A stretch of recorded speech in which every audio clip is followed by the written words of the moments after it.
కర్నూలు సమీపంలోని ఉలిందకొండ వద్ద రోడ్డు ప్రమాదం చోటు చేసుకుంది. అనంతపురం జిల్లాకు చెందిన సవీరా హాస్పిటల్స్ అంబులెన్స్ బెంగళూరు హైదరాబాద్ జాతీయ రహదారిపై ముందు వెళ్తున్న లారీని ఢీకొంది. ఈ ప్రమాదంలో అంబులెన్స్ లో ఉన్న 3 మహిళలు అక్కడికక్కడే మృతి చెందగా మరో 3కి తీవ్ర గాయాలయ్యాయి. మృతులంతా ఒకే కుటుంబానికి చెందినవారు.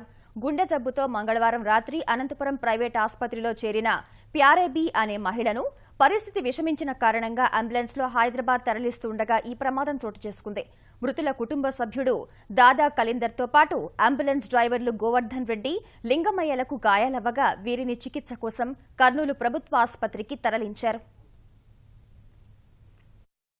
నుంచి హైదరాబాద్కి వెళ్తున్న సవేరా హాస్పిటల్స్ వారి ఒక అంబులెన్స్ కర్ణాటక నుంచి కర్నూలు వైపు వస్తున్న ఒక గూడ్స్ వెహికల్ని వెనక వైపు నుంచి బలంగా ఢీకొట్టడంతో దాంట్లో ప్రయాణిస్తున్న కార్డియాక్ పేషెంట్ ప్యారీబీ, వారితో పాటు షాహీన్, మరొక మహిళ 3 అక్కడికక్కడే మృతి చెందడం జరిగింది.